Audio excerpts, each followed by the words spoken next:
നിരവധി ദിവസങ്ങൾക്ക് മുമ്പ് തന്നെ ചർച്ച ചെയ്യേണ്ട അജണ്ടകളൊക്കെ കൗൺസിൽ അംഗങ്ങൾ കൊടുത്തിരുന്നു. അതിനുശേഷം കൗൺസിൽ യോഗം ആരംഭിച്ചു. കൗൺസിൽ യോഗത്തിൽ ബഹുമാനപ്പെട്ട തദ്ദേശ സ്വയംഭരണ വകുപ്പ് മന്ത്രി പ്രധാനമന്ത്രി ആവാസ് യോജനയുമായി ബന്ധപ്പെട്ട് കഴിഞ്ഞ ദിവസം നടത്തിയ മാധ്യമങ്ങളിലൊക്കെ തന്നെ വളരെ വലിയ രീതിയിൽ റിപ്പോർട്ട് ചെയ്ത കേരളത്തിലെ പൊതുസമൂഹത്തിന് വളരെ സന്തോഷകരമായ ഒരു വാർത്ത, അതിനെ ബഹുമാനപ്പെട്ട തദ്ദേശ മന്ത്രി അഭിനന്ദിച്ചുകൊണ്ടാണ് ഈ കൗൺസിൽ യോഗം ആരംഭിച്ചത്. നിങ്ങൾക്കൊക്കെ അറിയാം, കഴിഞ്ഞ ബഡ്ജറ്റ് പ്രഖ്യാപിച്ചപ്പോൾ തന്നെ PMAY പദ്ധതിയിൽ ഒരു എംബ്ലം വയ്ക്കുന്നതുമായിട്ട് ബന്ധപ്പെട്ട് തെറ്റായ വിവരങ്ങൾ കൗൺസിലിൽ ചില LDF കൗൺസിലർമാർ പറഞ്ഞിരുന്നു.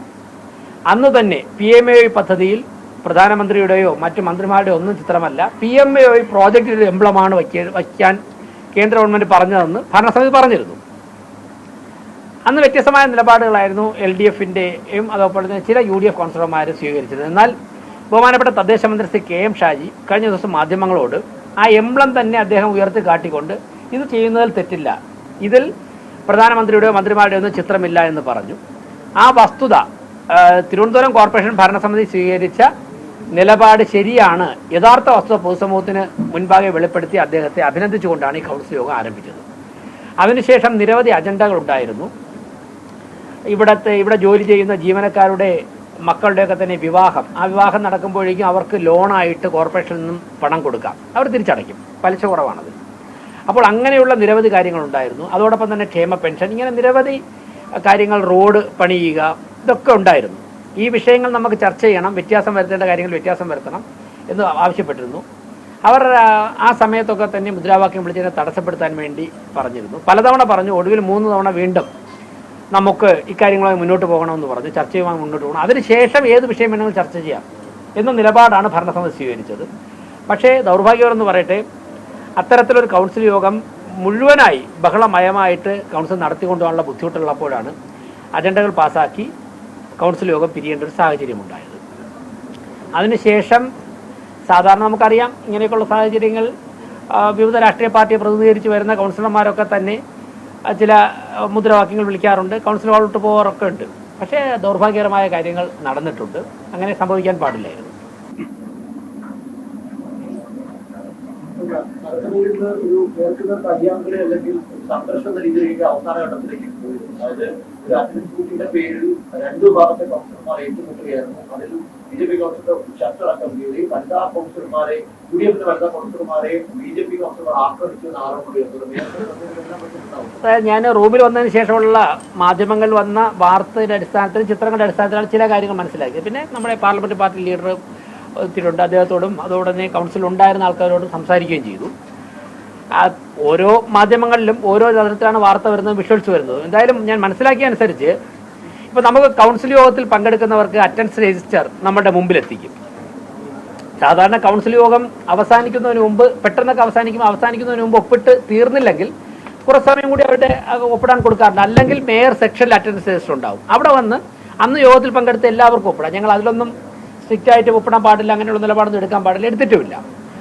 അപ്പോൾ ഞാൻ അവിടെ കണ്ട, ഒരിക്കലും ഒരു കൗൺസിലിനകത്തിൽ നടക്കാൻ പാടില്ലാത്തൊരു കാര്യം അവിടെ കണ്ടത്, അറ്റൻഡൻസ് രജിസ്റ്റർ ഒരു കൗൺസിൽ അംഗത്തിന് ഒപ്പിടാൻ കൊടുത്താൽ അദ്ദേഹം ഒപ്പിട്ടിട്ട് അത് കൊടുത്ത ഉദ്യോഗസ്ഥന്റെ കയ്യിൽ അല്ലെങ്കിൽ ജീവനക്കാരുടെ കയ്യിൽ തിരിച്ചേൽപ്പിക്കണം, അല്ലെങ്കിൽ അടുത്ത കൗൺസിലർക്ക് ഒപ്പിട്ട് ഞാൻ പാസ് ചെയ്യണം.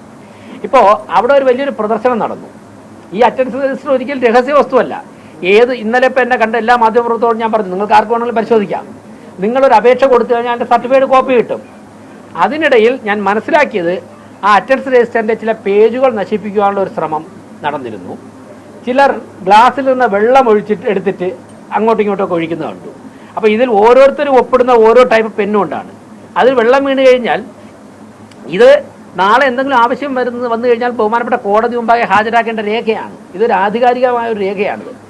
അപ്പോൾ അത് എൻ്റെ കയ്യിൽ ഒപ്പിടാൻ ലഭിച്ചു കഴിഞ്ഞാൽ ഞാൻ ഒപ്പിടുക, ഒന്നുകിൽ ഉദ്യോഗസ്ഥരെ തിരിച്ചു കൊടുക്കുക, അല്ലെങ്കിൽ അടുത്ത ഒപ്പിടാൻ്റെ ആളിനെ കൊടുക്കുക. അതാണല്ലോ ജനാധിപത്യത്തിൽ മര്യാദ. അല്ലാതെ ആ അറ്റൻഡൻസ് രജിസ്റ്ററിനെ കൊടുക്കില്ല, മറ്റാർക്കും ഒപ്പിടാൻ കൊടുക്കില്ല എന്ന് വച്ചിരിക്കുകയും അതിന് ഡാമേജ് വരുത്തുന്ന രീതിയിലുള്ള നിലപാട് സ്വീകരിക്കുന്നത് അത് ഒരിക്കലും തന്നെ പ്രോത്സാഹിപ്പിക്കാൻ സാധിക്കില്ല. അപ്പോൾ അങ്ങനെയുള്ള ചില ദൗർഭാഗ്യകരമായ കാര്യങ്ങളുണ്ടായി.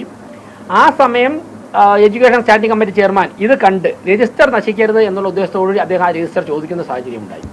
അപ്പോഴാണ് പരസ്പരം ഒരു കയ്യേറ്റം ചെയ്യുന്ന നിലപാടൊക്കെ സ്വീകരിച്ചത്. എന്തായാലും എഡ്യൂക്കേഷൻ സ്റ്റാൻഡിംഗ് കമ്മിറ്റി ചെയർമാനുമായിട്ട് നേരിട്ട് സംസാരിച്ചു. മറ്റുള്ള ആൾക്കാരുമായിട്ട് സംസാരിക്കാൻ പറ്റിയില്ല. ചെയർമാൻ്റെ നെഞ്ച് വേദന ഉണ്ടെന്ന് പറഞ്ഞ് അദ്ദേഹത്തിൻ്റെ ഷർട്ട് കീറിയിട്ടുണ്ട്. ഇപ്പോൾ ഹോസ്പിറ്റലിലേക്ക് പോയിരിക്കുകയാണ്. അപ്പോൾ അദ്ദേഹത്തോട് ചോദിച്ചോ പറഞ്ഞത് അറ്റൻഡൻസ് രജിസ്റ്റർ നശിപ്പിക്കുവാൻ വേണ്ടി ചില പേജുകൾ കയറിയെടുക്കുവാനോ അതിൽ വെള്ളം ഒഴിക്കുവാൻ നടത്തിയ ശ്രമത്തിനിടെ അറ്റൻഡൻസ് രജിസ്റ്റർ തിരിച്ചു ചോദിച്ചു. അത് വാങ്ങിച്ചപ്പോഴാണ് അദ്ദേഹത്തിൻ്റെ ഷർട്ട് കീറിയത്. അദ്ദേഹത്തിന് മർദ്ദനമേറ്റതെന്നാണ് പറഞ്ഞത്. ഒരിക്കലും അറ്റൻഡൻസ് രജിസ്റ്റർ നശിപ്പിക്കുവാനുള്ള ശ്രമം ആര് നടത്തിയാലും അതിനൊരിക്കലും അംഗീകരിക്കാൻ സാധിക്കില്ല. അത് പറഞ്ഞിട്ടുണ്ട്. അത് വിഷ്വൽസിൽ വന്നുകൊണ്ടിരിക്കുകയാണ്.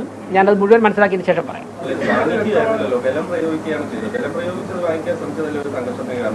അതെ, ഞാൻ പറയാം. അല്ല, അതായത് ജനപ്രതിനിധികൾ തമ്മിൽ അത്തരത്തിലുള്ള കാര്യങ്ങൾ സംഭവിക്കാൻ പാടില്ല. കൗൺസിലിനകത്ത് അങ്ങനെയുള്ള കാര്യങ്ങൾ സംഭവിച്ചിട്ടുണ്ടെങ്കിൽ ദൗർഭാഗ്യകരമാണ്. ഞാൻ മേയർ എന്നുള്ള എനിക്ക് പറയുന്നത് ദൗർഭാഗ്യകരമാണ്. അങ്ങനെയുള്ള കാര്യങ്ങളുണ്ടെങ്കിൽ പരിശോധിക്കും. അത്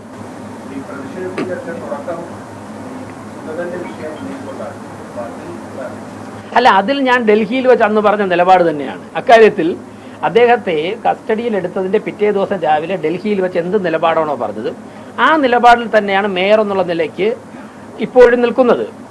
മറ്റൊന്ന്, ശ്രീ രാജീവ് ചന്ദ്രശേഖർ, കരമന ജെയിൻ ഉൾപ്പെടെയുള്ള നേതാക്കന്മാർ പാർട്ടിയുടെ നിലപാട് പറഞ്ഞു കഴിഞ്ഞു. നിലപാട് ഓരോ ദിവസം മാറേണ്ട ആവശ്യമില്ലല്ലോ.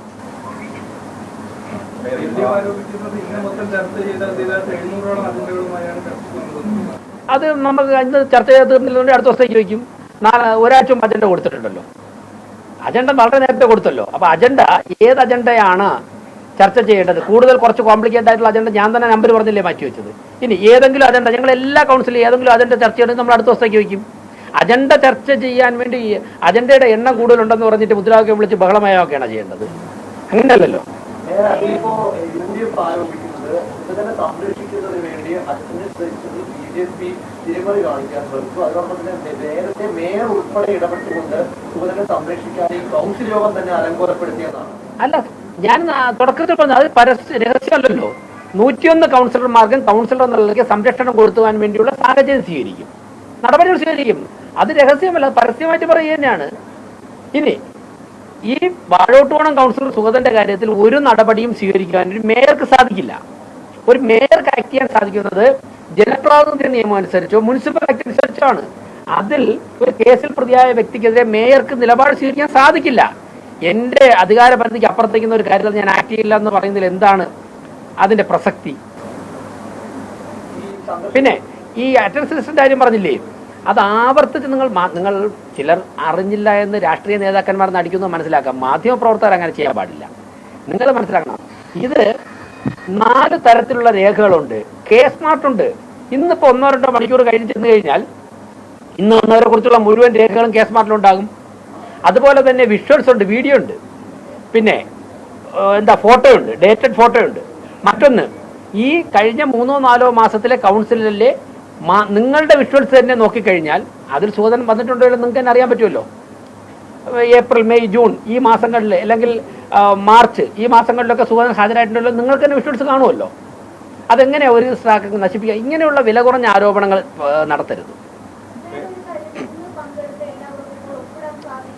ഇന്ന് പങ്കെടുത്ത കൗൺസിലർമാർക്ക് അവിടെ വെച്ച് അപ്പോൾ തന്നെ ജീവനക്കാരൻ കൊടുത്ത ഫോഴ്സിൽ, ആ ജീവനക്കാരൻ ഇവിടെ ഉണ്ട്, ഞാനത് കഴിഞ്ഞ് സംസാരിക്കാം എന്താ സംഭവിച്ചതെന്ന്. ആ ജീവനക്കാരൻ ഇവിടെ ഉണ്ട്. അതിപ്പോൾ ഒരു പാവപ്പെട്ട ജീവനക്കാരൻ. ആ ജീവനക്കാരൻ കൊടുത്ത സാഹചര്യം വെച്ച് അത് ഒപ്പിട്ട് അടുത്ത ആളിന് ഹാൻഡ് ഓവർ ചെയ്തിരുന്നെങ്കിൽ എല്ലാവർക്കും ഒപ്പിടാൻ സാധിക്കുമായിരുന്നു. അതിന് പകരം ഈ ഇവിടെ എന്തൊക്കെയോ പ്രതിസന്ധികളുണ്ട് എന്ന്, അത് എനിക്ക് തോന്നുന്നു സ്വന്തം പ്രസക്തിയും സാന്നിധ്യവും അറിയിക്കുവാൻ വേണ്ടി ആയിരിക്കാം. ഇങ്ങനെയുള്ള ഷോ ഓഫിന്റെ ഒക്കെ കാര്യമുണ്ടോ? ഏത് മാധ്യമ പ്രവർത്തകർക്കും ഇതൊരു പബ്ലിക് ഡൊമൈനിലുള്ള സാധനമല്ലേ. ഒരു പെറ്റീഷൻ ഫയൽ ചെയ്ത് കഴിഞ്ഞാൽ ഉടൻ തന്നെ അതിന്റെ ഫോട്ടോ കോപ്പി കിട്ടില്ല, സർട്ടിഫൈഡ് കോപ്പി. അതിന് പകരം മറ്റുള്ളവർ ഒപ്പിട്ടുകൊണ്ട് നിൽക്കുമ്പോഴേക്കും അതിനെടുത്ത് എന്തോ കണ്ടുപിടിച്ചതുപോലെ ഒരു പബ്ലിക് ഡോക്യുമെന്റ് അതിനെല്ലോ കണ്ടുപിടിച്ചതുപോലെ എടുത്ത് പ്രദർശിപ്പിച്ച് കാണിക്കുക, മറ്റുള്ള ആർക്കും ഒപ്പിടാൻ സാധിക്കാത്ത സാഹചര്യം ഉണ്ടാവുക. അതിനിടയിൽ ഗ്ലാസ്സിൽ കുടിക്കാൻ കൊടുത്ത വെള്ളം എടുത്ത് ഒഴിക്കുക, ചൂടുവെള്ളം വെള്ളം എടുത്ത് ഒഴിക്കുക. അപ്പം സ്വാഭാവികമായിട്ടും മഷി പടർന്നു പോവില്ലേ? അതിൽ 1-2 പേജുകൾ കീറിയിട്ടുണ്ട്. അങ്ങനെയുള്ള സാഹചര്യങ്ങൾ ഉണ്ടാകാൻ പാടില്ലായിരുന്നു. ഈ പാരമ്പര്യമൊക്കെ പറയുന്നവർ അക്കാര്യങ്ങൾ ശ്രദ്ധിക്കണ്ടേ? നിയമ പോരാട്ടം നടത്തേണ്ടത് അറ്റൻഡൻസ് ബുക്കിന്റെ പേജ് വലിച്ചു കയറിക്കൊണ്ടല്ലോ. ബഹുമാനപ്പെട്ട കോടതികളുണ്ടല്ലോ, ആ കോടതിയല്ലോ തെരഞ്ഞെടുപ്പ് കമ്മീഷനിലോ സംസ്ഥാന സർക്കാരിലോ സമീപിക്കാമല്ലോ. നമ്മളൊക്കെ നിയമം അനുസരിക്കുന്ന സിറ്റിസണല്ലേ, പൗരന്മാരല്ലേ. അപ്പോൾ ഒരു ദൗർഭാഗ്യകരമാണ്. ഒരു കാരണവശാലും ഇങ്ങനെയുള്ള കാര്യങ്ങൾ ഉണ്ടാകാൻ പാടില്ലായിരുന്നു.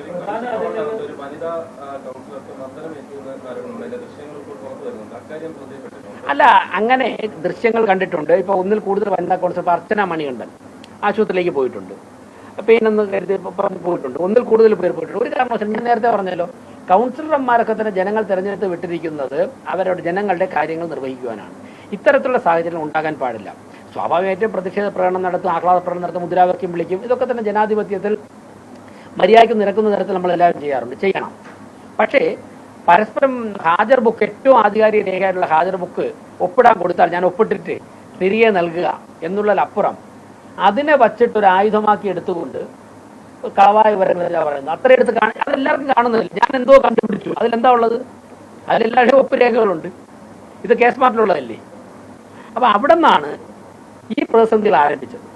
അങ്ങനെ ഒരു യോഗത്തിനെ, ഒരു നഗരസഭയുടെ ഫ്ലോറിനെ അങ്ങനെ ദുരുപയോഗം ചെയ്യാമോ? അവിടെ നിന്നല്ലേ ഈ പ്രതിസന്ധി ഉണ്ടായ? അവിടെ നിന്നല്ലേ എല്ലാവർക്കും ഈ അജണ്ട മുഴുവനും ചർച്ച എത്ര മണിക്കൂറോളം സമയം കൊടുക്കാമെന്ന് പറഞ്ഞല്ലോ. UDF മന്ത്രിസഭയിലെ ഒരു മന്ത്രി അഭിനന്ദിച്ചുകൊണ്ടല്ലേ കൗൺസിൽ തുടങ്ങിയത്, ഈ കൗൺസിൽ യോഗം. ഇവർ കോർപ്പറേഷൻ ഭരിക്കുന്ന പാർട്ടിയും ആ മന്ത്രിയുടെ പാർട്ടിയും തമ്മിൽ ആശയപരം ഒരിക്കലും യോജിക്കാത്ത പാർട്ടികളല്ലേ. പക്ഷെ ജനങ്ങൾക്ക് വേണ്ടി പ്രവർത്തിക്കുന്നതിനെ അഭിനന്ദിച്ചുകൊണ്ട് ആണ് ഞങ്ങൾ തുടങ്ങിയത് ഈ കൗൺസിൽ യോഗം. അത് രേഖകളിലുണ്ടാവില്ലേ? അങ്ങനെ തുടങ്ങി എല്ലാവർക്കും അവസരം ഉണ്ടാകുന്ന കാര്യം അങ്ങനെയാണ് സംഭവിച്ചത്.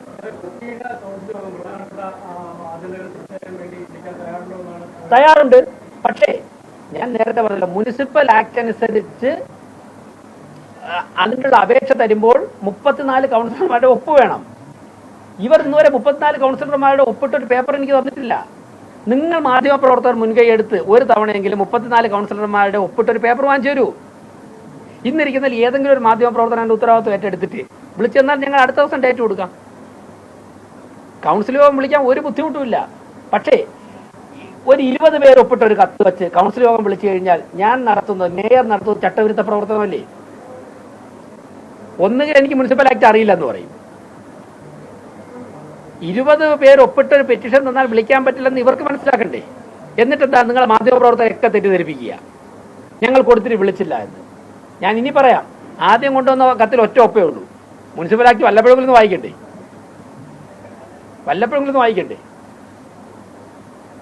ആ ലെറ്ററിനോട് ഇരിപ്പുണ്ട്, അത് പുറത്ത് കാണിച്ചില്ലെന്നേ ഉള്ളൂ. പിന്നെന്താ തെറ്റിദ്ധാരണ നിങ്ങളുടെ ഇടയിൽ പരത്തിയത്? സുഗതൻ 2 കൗൺസിലിൽ ഒപ്പിട്ടില്ല. ഇലക്ട്രോണിക് എവിഡൻസ് ഉണ്ടല്ലോ, കേസ് മാറ്റിലുണ്ടല്ലോ. രജിസ്റ്റർ ബുക്ക് മേയർ സെക്ഷനിൽ ഇരിക്കുന്നതാണ്, സമ്മതിച്ചു. കേസ് മാറ്റിലുണ്ടല്ലോ, അത് പരിശോധിക്കട്ടെ. സുഗതൻ 2 കൗൺസിൽ ഒപ്പിട്ടില്ലെന്നല്ലേ മാധ്യമങ്ങളോടൊക്കെ തന്നെ LDFന്റെ പാർലമെന്ററി പാർട്ടി ലീഡർ പറഞ്ഞുകൊണ്ടിരുന്നത്? അത് കളവായ കാര്യമല്ലേ? അങ്ങനെ മാധ്യമ സമൂഹത്തെ ധരിപ്പിക്കാമോ?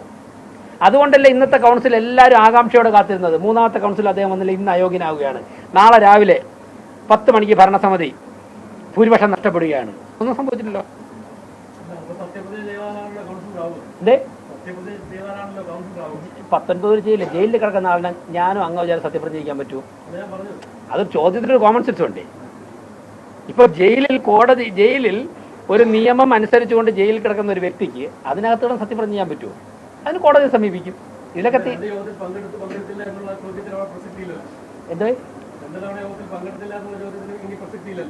ഇനി പ്രസക്തിയില്ല. ഇന്ന് 2:30 വരെ ഉണ്ടായിരുന്നു പ്രസക്തി.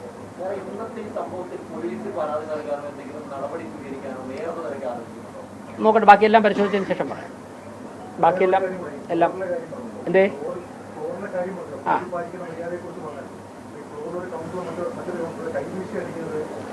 അതെ, പലതരത്തിലുള്ള വിഷ്വൽസ് വന്നിട്ടുണ്ട്.